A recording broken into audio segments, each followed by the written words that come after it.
Olá pessoas, tudo bem? Aqui é o Esdras Oliveira. Na aula de ontem, ao vivo, nós vimos de modo bastante sucinto um caminho bastante interessante sobre a constituição da história da ciência no Ocidente. Passamos pela constituição de formas de pensar, de formas de ver o mundo, a partir da antiguidade grega até mais ou menos o começo da modernidade, que é exatamente o ponto de continuação da nossa aula de hoje de HDC, História da Ciência. Nessa aula, nós vamos compreender não explicitamente a ciência enquanto prática, enquanto questão da lógica do saber fazer, mas o modo como a ciência, no caso, história da ciência, é pensada enquanto parte importante da construção do saber científico. A área de história da ciência é um trampolim do pensar os sentidos da ciência na sociedade ao longo do tempo. Ela não é parte da disciplina de história, da ciência histórica, que a gente conhece como parte do currículo do ensino médio, do curso superior, que por sinal eu fiz. A história da ciência é uma outra vertente, é uma outra perspectiva teórica, uma outra perspectiva metodológica, muito embora dialogue com a história, mas a HDC é uma perspectiva interdisciplinar, porque vai dialogar com as ciências hard, né, com a biologia, com a física, com a química, com a matemática e as ciências derivadas, mas também utiliza instrumentais teóricos e analíticos da filosofia, da história, da sociologia, da antropologia, para exatamente construir a sua visão de mundo sobre a lógica dos conhecimentos na sociedade. Então, a história da ciência procura estudar a construção do conhecimento de uma época dentro do seu próprio contexto. E aqui eu enfatizo esse dentro do seu próprio contexto para a gente entender que a ciência não é algo do ponto de vista único saber, não é algo que não passa por mudanças, porque sim passa por mudanças, e é exatamente dentro de cada contexto que o saber científico vai ganhando sentidos e vai se aprimorando ou não. Outra questão importante é perder a ideia de um processo evolutivo da ciência. A gente viu ontem na aula ao modo como as ideias gregas são utilizadas, mas há momentos de abertura e ocorreram momentos de fechamento no modo como a cristandade ocidental utilizou os pressupostos analíticos aristotélicos e platônicos, por exemplo. Nesse sentido, a gente não pode entender o desenvolvimento científico como um desenvolvimento linear e evolutivo, muito pelo contrário. Os pensadores que tentam entender como a ciência se desenvolve observam momentos de fluxo e refluxo, claro, dentro de cada característica, dentro de cada perspectiva teórica, até porque existem várias correntes que analisam o desenvolvimento da ciência e, nesse sentido, os embates entre as correntes, inclusive, colaboram para o aprimoramento sobre o passado da ciência. O objeto de estudo da história da ciência, ou da HDC, é não apenas o que hoje é aceito como ciência, mas sim o que em alguma época e de algum modo foi proposto ou aceito como ciência. A ciência não é a mesma hoje. A ciência de hoje não é a mesma do começo do século XX. A do começo do século XX não é a mesma ciência do século XVI. Então, em vários momentos, a ciência e o que é ciência vai ganhar sentidos e práticas diferentes. Então, hoje a gente sabe que a ciência é um discurso que tem as suas limitações. Mas, por exemplo, no final do século XIX, a ciência era tida como a única fonte da verdade. Nesse sentido, a gente sabe que existem várias interpretações de mundo. Obviamente que a ciência tem a tendência a se colocar enquanto uma perspectiva racional. Então, o método científico, ele é uma das diversas formas de analisar o mundo. E, obviamente, aí a gente tem que entender historicamente como cada sociedade entende o que é ciência. Um pouco da trajetória da HDC, né? Então, a gente vai entender a disciplina ou o que a gente pode tomar como HDC, ela surge exatamente junto da ciência moderna. Ana Maria Goldfarb, no seu livro sobre a história da ciência, é bastante interessante o modo como ela aponta exatamente isso. De início, o uso da história da ciência, do passado, no discurso científico, foi utilizado exatamente para dar aquela chancela, para dar à ciência o processo de basear a sua existência, né? Ou seja, chancelar a existência e dizer que aquela ciência existe porque está ancorada no passado onde já existia ciência. Normalmente, os cientistas do século XVI, que a gente chama de humanistas, iluministas, depende do ponto de vista da análise, esses indivíduos eles ancoravam esses saberes num passado muito distante, de uma tradição especialmente grega e romana, a partir da construção de uma estrutura de pensamento ancorada na antiguidade, né? Ou seja, nas heranças que o pensamento da antiguidade trouxe. Obviamente que é uma interpretação dessa herança, e o pensamento da antiguidade por si só não se restringe apenas ao pensamento greco-romano. É todo um processo bastante amplo, mas que de alguma maneira uma parte da Europa Ocidental tomou aquele pensamento como referência. Nesse sentido, a partir do momento que o método científico, como a gente observou ontem com Galileu, vai ser desenvolvido por outros indivíduos, como o próprio Galileu, como René Descartes, como Francis Bacon e outros pensadores ligados a essas diversas correntes de pensamento humanista do século XVI, né, que remetem à tradição criada pelo Renascimento, que se aprofunda no Iluminismo, vão exatamente ancorar essa nova racionalidade que surge a partir do declínio da influência da Igreja, exatamente nesse passado da Antiguidade, né, nessa tradição racional da Antiguidade construída a partir desses interesses. Há um retorno nesse contexto do século XVI pelo interesse nos clássicos da antiguidade, né, que vão voltar a circular livremente pela Europa, pelo menos na grande parte da comunidade letrada europeia, né, diferente do que ocorreu entre o século V e o século XIV, quando a Igreja Católica tinha o predomínio e a hegemonia da construção do conhecimento, a partir da diminuição da influência da Igreja, dos movimentos de reforma protestante, das críticas ao predomínio do pensamento ligado à lógica cristã, e obviamente ao desenvolvimento comercial e obviamente o surgimento da imprensa, que possibilita a circulação de ideias, há uma republicação dos clássicos que chegaram na Europa através da influência do comércio bizantino e árabe, e a partir dali se espalham inicialmente nas cidades do Mediterrâneo, e a partir dali se espalham a partir do aumento desse interesse por esse pensamento antigo, e obviamente a partir das novas ferramentas de circulação de ideias, como a imprensa, que ajudou a facilitar a publicação de livros e fazer com que o conhecimento tivesse uma agilidade maior do que anteriormente. E obviamente a influência da descoberta, entre aspas, e quando coloco descoberta entre aspas, que na realidade é uma invasão do chamado Novo Mundo. Ou seja, o continente americano, né, que é o continente que nós vivemos, ele despertou um interesse muito profundo no pensamento europeu, tendo em vista que é algo muito distinto do que os europeus estavam acostumados. Então, a partir dessa invasão, o interesse por descrever, entender, descrever a fauna, a flora, a cartografia, a hidrografia, o relevo, as populações que aqui habitavam, uma grande quantidade de indivíduos vão começar a se interessar por esse olhar científico e analítico desse novo mundo, dito novo mundo. Então, esses elementos colaboraram bastante para o desenvolvimento dessa história da ciência. E, obviamente, uma disputa do ponto de vista colocada, do ponto de vista intelectual aqui, entre os chamados antigos e os modernos. A ideia de modernidade é uma coisa não é muito antiga, é uma coisa recente. Ela começa a surgir aí por volta do século XVI, XVII. Na realidade, quem se dizia moderno estava se colocando adiante no tempo para diferenciar do que era considerado antigo.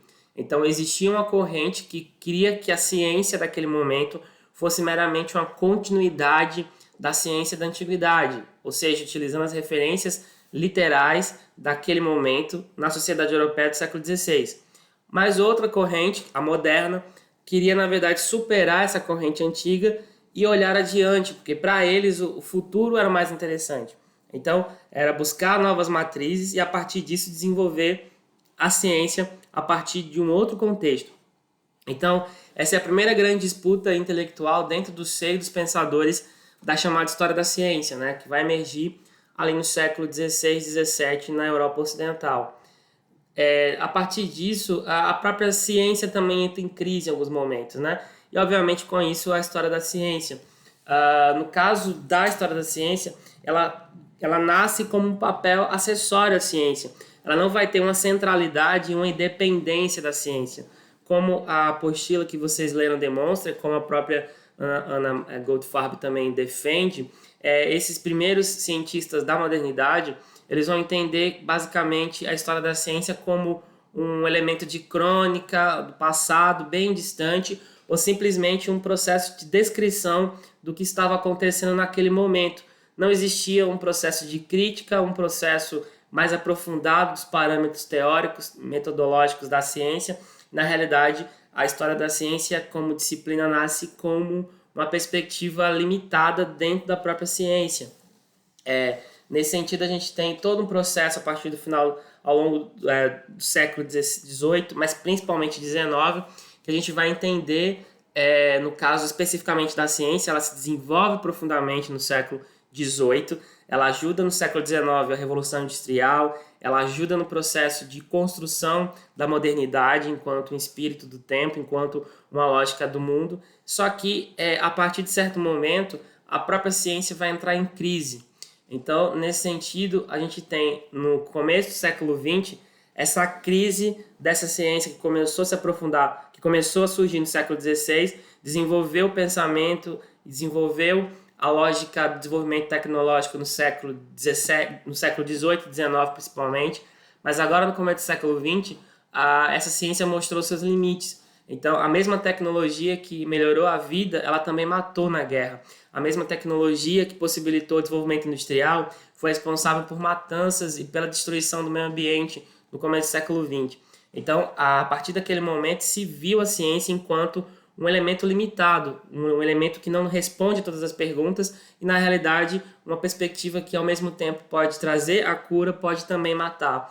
E, nesse sentido, a gente tem a volta, se durante o começo da ciência, no século XVI, XVII, essa história da ciência tinha um papel acessório, agora, no século XX, ela vai ter um importante papel, porque há necessidade da crítica. Então, a história da ciência ganha um novo contorno dentro dos saberes e começam a aparecer obras numa perspectiva não somente descritiva ou de crônica, mas uma perspectiva analítica e crítica dentro do seio da própria ciência.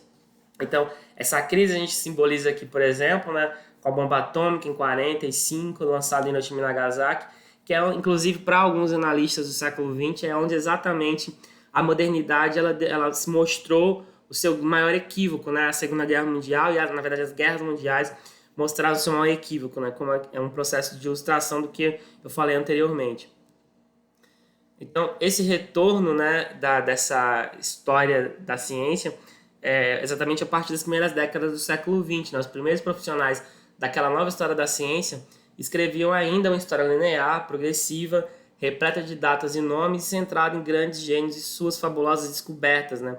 Isso ainda, a gente tem ali no final do século, no começo do século XIX, ainda uma tradição de escrita de história da ciência muito tradicionalista, mas já mostrava um desenvolvimento. A grande obra desse momento é George Sarton, né, Introduction to the History of Science, uma obra aí, em diversos volumes, escrita, na verdade 3 volumes, escrita pelo Sarton e lançada nessa perspectiva linear e progressiva, né?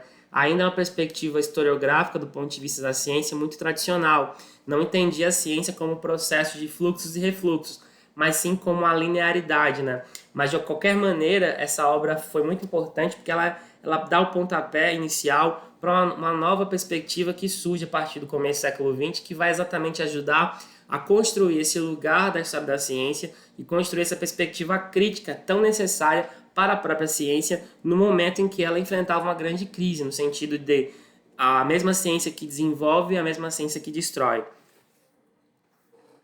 E aí, um elemento que gira a chave, né, e muda exatamente as discussões sobre a história da ciência no século XX é um congresso que acontece em Londres em 31 e que é guiado por uma pergunta, que é basicamente o segundo Congresso Internacional de História da Ciência e Tecnologia. Como, em que medida a ciência era influenciada pelos fatores sociais? Essa pergunta foi trazida pelos cientistas soviéticos que participaram desse encontro. Até aquele momento, e ainda até hoje, de certa forma, os cientistas são vistos como sujeitos excêntricos, sujeitos fora do tempo, à frente do seu tempo. É como se fossem gênios. De fato, são pessoas inteligentes. A palavra gênio, talvez, em muitos momentos é muito forte. Mas são pessoas destacadas, pessoas que ganham um papel social muito relevante, mas é exatamente essa perspectiva que torna nebulosa a compreensão sobre o desenvolvimento da própria ciência. Quando a gente apenas coloca na mão de um indivíduo como o genial, a gente acaba apagando toda a trajetória do conhecimento que ajudou aquele indivíduo a desenvolver determinado elemento. Obviamente que o Albert Einstein, por exemplo, não desenvolveu a física sozinho. Era um cara genial, sem dúvida, teve um papel muito relevante no começo do século XX, nesse contexto aqui inclusive, mas a teoria da relatividade já tinha alguns precursores no século XIX. Outro indivíduo da ciência importante, Sigmund Freud. O Freud não desenvolveu a psicanálise sozinho. Também existiam pesquisas anteriores a Freud. Um outro cientista, esse social importante, Karl Marx. Karl Marx, que é tido como criador do pensamento marxista, muito embora ele nunca se colocou dessa maneira, quem dá esse nome são os posteriores, mas as análises econômicas do Karl Marx vieram de outros indivíduos, né, que ele analisou, criticou, né, o pensamento dele remonta ao Hegel, mas o Marx é tido como um gênio da perspectiva da filosofia crítica ao liberalismo no século XIX, e de fato é. Mas nesse sentido, tomar o Karl Marx, ou tomar o Sigmund Freud, tomar o Albert Einstein como indivíduos centrais isoladamente, apagam todo um processo histórico que está por trás deles. É exatamente essa pergunta que guia uma resposta distinta. Então, a sociedade influencia a ciência. Obviamente que o contrário também. É uma relação dialética, mas a gente não pode entender a ciência fora da sociedade em que ela é construída e pensada. Então, para entender como a ciência tem sentido, como ela funciona, entenda também a sociedade na qual ela acontece, né? A partir da sociedade na qual ela surge. Essa é a pergunta importantíssima, e a partir desse encontro, a gente vai ver exatamente novos debates surgindo no seio da história da ciência. Então a gente vê, por exemplo, o debate entre internalistas e externalistas, que vai exatamente nessa perspectiva da pergunta. Os internalistas defendiam que a ciência por si só se bastava, né? Que a ciência e o seu desenvolvimento tem que ser compreendido a partir da própria dinâmica interna da ciência. Já os externalistas, eles apontavam que não, a ciência não tem que ser entendida por si só, ela não é um elemento fechado, isolado do mundo, ela tem que ser entendida dentro das relações sociais que ela constrói no contexto no qual ela existe. Então, esse grande primeiro debate, né, internalistas e externalistas, vai ajudar a fomentar uma série de pesquisas exatamente para entender essa história da ciência, mas já demonstra uma perspectiva totalmente diferente do que a história da ciência teve ao longo dos 5 séculos anteriores, e dá uma perspectiva mais humanizada no sentido de entender o desenvolvimento dessa ciência. É um debate muito filosófico, na verdade, pessoal. Então, é uma perspectiva que a gente tem que entender como uma perspectiva filosófica. Outros debates. O conhecimento humano de fato acontece de forma continuada? Essa é uma pergunta que o Gaston Bachelard, esse é talvez um dos profissionais, um filósofo do conhecimento de maior destaque no século XX, e é exatamente a obra do Bachelard, junto com a do Thomas Kuhn, que vai ter um papel importantíssimo no desenvolvimento da história da ciência enquanto disciplina e na cristalização dessa área do saber dentro das universidades. Então, a pergunta dele, repetindo, o conhecimento humano de fato acontece de forma continuada? Ele está querendo perguntar o seguinte: será que o conhecimento humano é um processo evolutivo contínuo de desenvolvimento? Porque a gente, a partir do século XIX, principalmente a partir da obra do Charles Darwin, que vai do campo da biologia, né, a teoria da evolução, essa teoria ela acaba sendo trazida para outras áreas da ciência. Mas não somente ela. O espírito da modernidade, né, que a sociedade tem que evoluir continuadamente, que a tecnologia é um processo de melhora contínua, gera na nossa cabeça uma tentativa de entender o mundo como se ele fosse melhorar continuadamente, né, ser desenvolvido numa evolução contínua. Então, essa interpretação equivocada exatamente é uma preocupação dessa pergunta do Bachelard. De fato, o conhecimento ele não é uma perspectiva continuada. Lembra da aula passada? Quando a gente analisou, lá na Grécia Antiga, quase 4 milênios no passado, naquela região da Jônia, quando começam a se desenvolver ali os primeiros pressupostos científicos da antiguidade, a partir daquela escola de Mileto, a gente viu que há uma transformação na lógica do saber ao longo do tempo, né? Você tem uma influência ora do Aristóteles, ora do Platão, e os dois têm perspectivas bem diferentes entre si. Chega a influência da igreja no século V, depois de Cristo, e a gente vê uma mudança radical na lógica do pensamento, né? Esse pensamento científico que existia, racional, é deixado de lado em nome do predomínio de um pensamento ligado à fé. Então veja que não existe continuidade, não existe uma linha evolutiva que foi se aprimorando, melhorando ao longo do tempo, desde o pensamento grego primordial do Ocidente lá na Grécia Antiga. Mas sim, houve um desenvolvimento que foi acontecendo em fluxos e refluxos, né? Em idas e vindas. Então essa pergunta do Bachelard, claro que ele não colocou dessa maneira simples, né? Os livros do Bachelard são muito complicados, inclusive, mas o Bachelard ele traz esse questionamento que ajuda a desenvolver todo o entendimento da epistemologia do conhecimento, os sentidos do saber, e traz uma nova visão exatamente sobre o conhecimento científico, claro, e aí assim, a história da ciência se desenvolve bastante também na perspectiva do Gaston Bachelard. Então, nesse sentido, ele demonstra que o conhecimento é feito por saltos, por descontinuidades. Na ciência, ela vai enfrentar momentos de desenvolvimento, momentos de retração.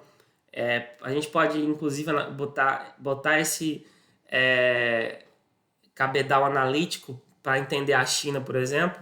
A mesma China que no século XII colocou barcos para vasculhar o Oceano Índico e o Pacífico, um século depois estava em guerra total, não tinha mais marinha, não tinha interesse em desenvolver isso. Então, é um exemplo de como esse conhecimento ele se amplia e também ele pode voltar a retroceder. Exemplo clássico, nas áreas de influência da antiga Grécia, Alexandria, que era uma cidade que ficava no norte do Antigo Egito, era um grande centro irradiador de saberes na antiguidade.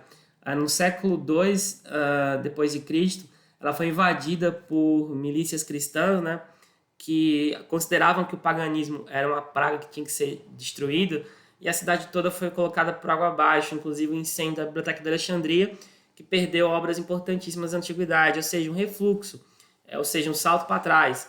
Então a gente tem todo um processo de idas e vindas, né, como o Bachelard coloca aqui.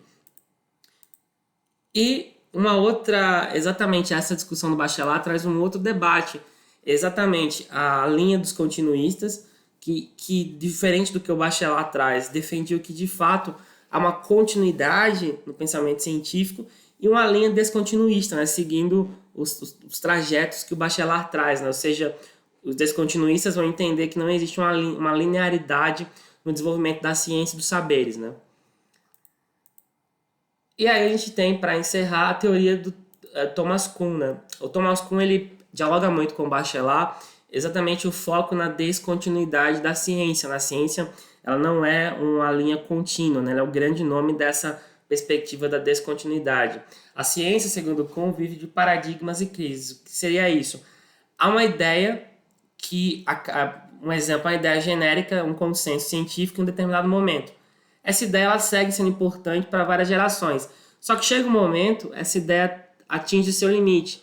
E alguns grupos começam a questioná-la, e aí temos uma crise, e essa crise vai gerar uma nova perspectiva. Essa ideia, por exemplo, pode ser entendida na perspectiva do capitalismo. O capitalismo não é o mesmo do século XXI, não é o mesmo capitalismo do século XVI.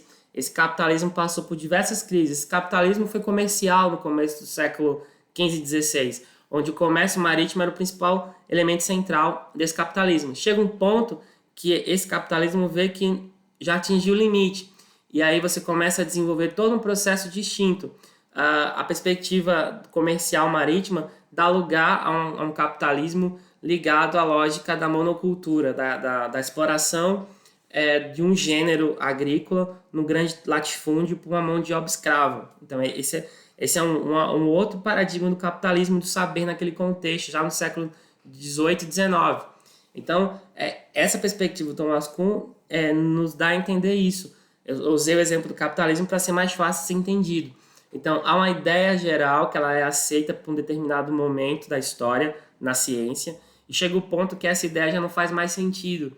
Há uma crise que vai gerar uma nova ideia que pode partir ou não daquela ideia original. E é dessa maneira que ele cria a sua teoria dos paradigmas e das crises, né, para entender o desenvolvimento científico. E aí fica muito claro, na perspectiva do Kuhn, da historicidade da ciência, porque determinado paradigma só faz sentido numa sociedade enquanto ele está naquele grupo. Fora daquela sociedade, ele não tem sentido.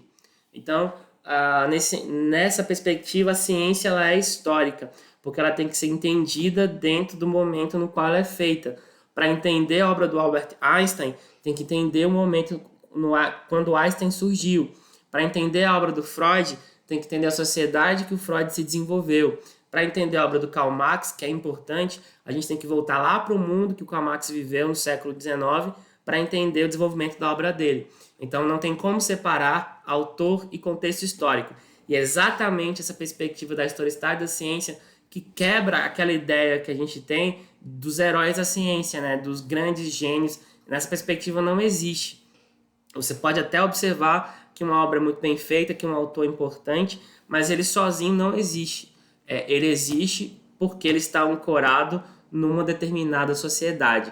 E é exatamente essa perspectiva que o Thomas Kuhn quer trazer para a gente a partir da sua teoria de pensar a história da ciência, tá? Então, nesse sentido, a gente parou aqui. Vocês agora vão ter uma atividade para ser feita a partir da aula passada e a partir desta aula aqui. Qualquer dúvida, entre em contato com o professor e bons estudos!